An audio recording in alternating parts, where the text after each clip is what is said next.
بسم اللہ الرحمن الرحیم۔ السلام علیکم، میرا نام ڈاکٹر اسد مود۔ آج جانتے ہیں دوستوں کہ رات کے 3 بجے ہر شخص کے ساتھ کیا ہوتا ہے۔ کبھی آپ کے موبائل فون پر رات کے 3 بجے کوئی کال آئی ہے؟ میرے خیال میں کسی کو بھی اس وقت کوئی کال نہیں آئی ہوگی، لیکن کبھی اگر رات کے 3 بجے موبائل بجنا شروع ہو جائے تو آپ کے خیال میں وہ کال کس لیے ہوگی؟ اب ایسے وقت میں ہر کوئی نیند کے شدید غلبے میں ہو تو اس وقت موبائل فون کا بجنا انتہائی اہم ہو سکتا ہے۔ صبح جب بھی کوئی کال آتی ہے تو زیادہ تر وہ کسی بری خبر کے بارے میں ہوتی ہے، اور ایسے ہی ایک دن ایسا ہوگا جب موبائل فونز بجنا شروع ہو جائیں گے اور ہم سے جڑے افراد کے تمام سوشل میڈیا پر ایک ہی خبر چل رہی ہوگی۔ فون کال کس کے بارے میں ہوگی؟ آپ کے بارے میں ہوگی، جس کے بارے میں ہم نے کبھی سوچا بھی نہیں ہوگا۔ جب کوئی کال کر کے بتائے گا کہ ایک بری خبر ہے کہ فلاں شخص کا انتقال ہو چکا ہے، وہ شخص ہم میں سے کوئی بھی ہو سکتا ہے۔ اب صبح کے 3 بجے کا اس خبر کے ساتھ کیا کنیکشن ہے؟ اور صبح کے 3 بجے اگر کوئی سونے کی بجائے جاگ رہا ہو تو تب اس کی فون کی گھنٹی اور پوری رات سونے پر بجنے والے فون کی گھنٹی ایک دوسرے سے کیسے مختلف ہو سکتی ہے؟ صبح کو یاد رکھیے 3 بجے کو مختلف مذاہب میں ایک خاص مقام حاصل ہے۔ جیسے عیسائی مذہب میں صبح کے 3 بجے کا وقت وہ وقت تھا جب حضرت عیسیٰ علیہ السلام کو نعوذ باللہ صلیب پر پھانسی دی گئی تھی، جبکہ کئی مغربی ممالک میں اس وقت کو منحوس سمجھا جاتا ہے۔ عیسائی مذہب میں یہ بھی تصور ہے کہ صبح کے 3 بجے جاگنا ایک قسم کی یعنی حضرت عیسیٰ علیہ السلام کی موت کا مذاق اڑانا ہے، کیونکہ ان کے عقیدے کے مطابق ان کو اس وقت صلیب پر پھانسی دی گئی تھی۔ اسی طرح دنیا بھر میں تمام بدروحیں اور شیاطین اس وقت اکٹھے ہو کر پارٹی کرتے ہیں، جشن مناتے ہیں، لیکن اسلام جیسے پاک دین میں اس وقت کا ہر انسان کی زندگی میں ایک انتہائی اہم مقام ہے۔ یہ وہ وقت ہوتا ہے جب اللہ خود پہلے آسمان پر آ کر اپنے بندے سے پوچھتا ہے کہ مانگو جو مانگنا چاہتے ہو، میں آپ کی مراد پوری کروں گا۔ یہ وقت تہجد کا وقت ہوتا ہے، جس کی فضیلت اس سے زیادہ اور کیا ہو سکتی ہے کہ اللہ اس وقت پہلے آسمان پر آ جاتا ہے اور اللہ سے مانگنے والے کو عطا کرتا ہے جو اس نے مانگا ہوتا ہے۔ امام شافعی رحمۃ اللہ علیہ نے کہا تھا کہ تہجد کے وقت دعا مانگنا ایسا ہے جیسے ایک تیر جو ہمیشہ اپنے نشانے پر لگے اور کبھی اس کا نشانہ خطا نہ ہو۔ تہجد کا وقت اپنے ماضی کی زندگی کا محاسبہ کرنے اور اپنے کیے ہوئے گناہوں پر ندامت کا بہترین وقت ہوتا ہے۔ اس وقت انسان کی یادداشت کی صلاحیت یعنی ایبلٹی ٹو ریکال اپنے عروج پر ہوتی ہے۔ 1990 کی دہائی میں امریکہ کے سائنسی جریدے سائنٹیفک امریکن میں ایک ریسرچ پبلش ہوئی تھی جو امریکہ کی یونیورسٹی آف پینسلوینیا اور اسرائیل کی ایک یونیورسٹی میں کی گئی تھی۔ پتہ ہے کون سی ریسرچ تھی؟ جس میں انسانوں اور جانوروں کے دماغوں پر برقی الیکٹرونز لگا کر نیند کے دوران ان کے دماغوں کا تجزیہ کیا گیا، اور اس ریسرچ کا یہ رزلٹ نکلا کہ نیند لینے کے بعد انسانی یادداشت کی صلاحیت میں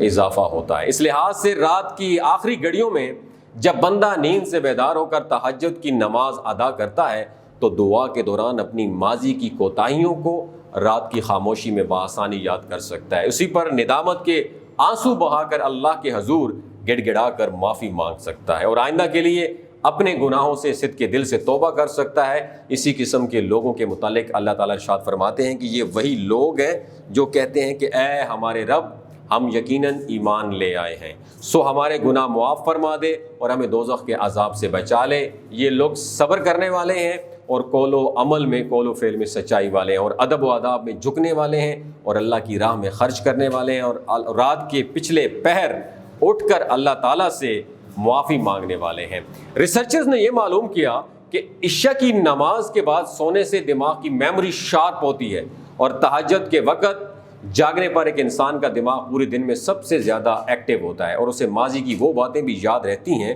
جو عام حالات میں یاد آنا ناممکن ہوتی ہیں، اور یہی وہ بہترین وقت ہوتا ہے جب انسان اللہ سے اپنے گناہوں کی معافی طلب کر کے اپنے دل کو بالکل صاف ستھرا کر لیتا ہے۔ اور اس سرچ میں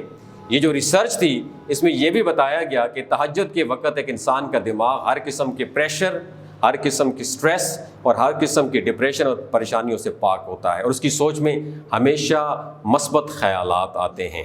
اور جو کہ انسان کے وجود کے بیلنس کے لیے ایک زبردست عمل ہوتا ہے، جس کی وجہ سے وہ اپنا پورا دن مثبت خیالات کے ساتھ پوری انرجی سے گزار سکتا ہے، اس میں کوئی شک نہیں ہے۔ حضرت سیدنا حسن بصری رحمۃ اللہ علیہ سے پوچھا گیا کہ تہجد گزار لوگوں کے چہرے دیگر لوگوں سے زیادہ خوبصورت کیوں ہوتے ہیں؟ تو انہوں نے فرمایا وہ اللہ پاک کے لیے تنہائی اختیار کرتے ہیں، تو اللہ انہیں اپنے نور کا لباس دیتے ہیں، پہنا دیتے ہیں۔ یہ وہ نور ہوتا ہے جو سائنس کے مطابق جب انسان اس خاص وقت کو جاگتا ہے تو اس کے دماغ کو پہنچنے والے خون میں بالکل تازہ آکسیجن ہوتی ہے، کیونکہ صبح کے اس وقت ماحول انتہائی صاف ہوتا ہے اور آکسیجن کی مقدار دن کے باقی حصوں کے مقابلے میں کئی گنا صاف اور تازہ ہوتی ہے، اور جب ایسی تازہ آکسیجن دماغ کو حاصل ہوگی تو اس کا اثر ایک انسان کے جسم پر ڈیفینیٹلی پڑے گا، جس سے اس کی چہرے کی تر و تازگی اور جسم میں چستی آئے گی۔ حضرت ابو ہریرہ رضی اللہ تعالیٰ عنہ سے روایت ہے کہ نبی کریم صلی اللہ علیہ وآلہ وسلم نے فرمایا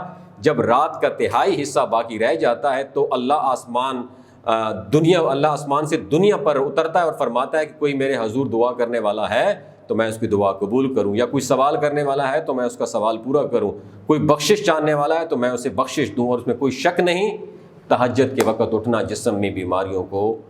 دور کرتا ہے۔ صبح جلدی بیدار ہونے سے جسم میں جمع شدہ فضلات کو جسم سے جلدی نکلنے کا موقع مل جاتا ہے، جو کہ بصورت دیگر جسم میں رہ کر فساد پیدا کرتے ہیں اور گردوں پر زائد بوجھ بھی ڈالتے ہیں۔ اس کے علاوہ آکسیجن سے بھرپور صبح کی تازہ ہوا میں سانس لینے سے پھیپھڑوں اور دماغ کو تقویت ملتی ہے، اور امریکہ کے ایک ڈاکٹر ہے ڈاکٹر ڈینیل گریگ اور ان کے معاون سائنسدانوں نے امریکن کینسر سوسائٹی کی 6 سالہ تحقیق میں 1 ملین سے زیادہ امریکیوں کے سونے کے معمول اور صحت کے بارے میں سائنسی سروے کیا، اور اس تحقیق کے مطابق جو لوگ روزانہ 8 گھنٹے سے زیادہ سوتے ہیں تو ان کی شرح اموات ان لوگوں کے مقابلے میں جو روزانہ 8 گھنٹے یا اس سے کم سوتے ہیں 3 گنا زیادہ ہوتی ہے۔ تہجد کی نماز ایک بہترین اور افضل نماز ہے، بلکہ فرائض کے بعد اس سے زیادہ بہتر نماز نہیں، اس لیے رات کے اندھیرے میں جب لوگ سو رہے ہوتے ہیں اور غفلت کا ماحول ہوتا ہے اور نفس بھی کسی طریقے سے بستر چھوڑنے پر راضی نہیں ہوتا،